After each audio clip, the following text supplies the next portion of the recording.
In the last 2 years, there have been 3 proposals to build offshore liquefied natural gas terminals off the New Jersey coast. Supporters say the terminals will help New Jersey meet its future energy needs, while opponents are concerned about the impact on the ocean ecosystem. Environment correspondent Ed Rogers reports. The 3 proposals would use different systems to deliver the natural gas. All 3 plants require the liquefied gas to be heated before being sent through pipelines onshore. Blue Ocean Energy, which is owned by ExxonMobil, wants to build a floating terminal 20 miles off the coast of Monmouth County. It would provide natural gas for 5 million people. Atlantic Sea Isle Group wants to build a 63-acre artificial island offshore. Meanwhile, a Canadian-owned company called Liberty Natural Gas has proposed building a series of underwater pipelines that would stretch 15 miles off the coast of Asbury Park. 4 underwater turrets would be surfaced and then attached to tankers that would heat the LNG on board. The pipeline from this system would come ashore near Perth Amboy. Most of the natural gas used in New Jersey is delivered via pipeline from the Gulf of Mexico. Natural gas is used to heat 70% of New Jersey homes, and according to the state's Energy Master Plan, power plants fueled by natural gas account for 33% of the state's electric generation capacity. That number could grow as New Jersey moves away from coal-fired power plants. Natural gas gives off less greenhouse gases. Locating the facilities at sea places a combustible fuel away from population areas. Although not endorsing any single proposal, the State Board of Public Utilities believes another source might not help with prices immediately, but could have a long-term effect.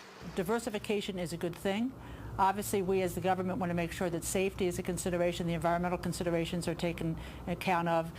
We don't regulate that. There are environmental and other regulatory federal agencies who will do that. But it's always good to have another source in a marketplace like this, and this would be an additional source.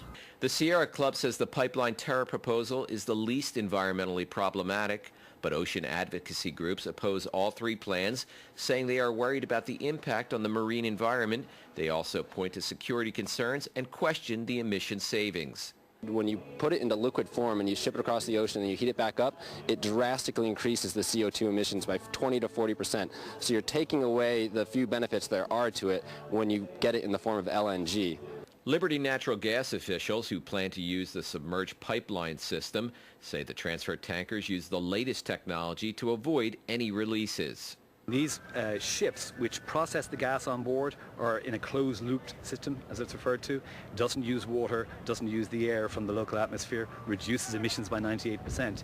This is the only system that reached top federal benchmark rankings for environmental impact. Commercial and charter fishing captains, who are already feeling the financial pinch from high fuel prices, are concerned the LNG islands could impact some of their key fishing areas. Fishermen say the 2 island terminals being proposed would be located in 2 fishing grounds, the Cholera Banks and the Mud Hole. They say not only could the construction impact the habitat, but that they would no longer be allowed to fish near the facilities or the underwater pipelines. Basically, if that proposal goes through, 2 co-ops, the 2 oldest operating co-ops in the country, are out of business. We can't afford to lose that. You know, we're being nitpicked regulation-wise and so forth over and over. We're losing species after species, quota-wise. But to lose our most important fishing ground, you just can't survive.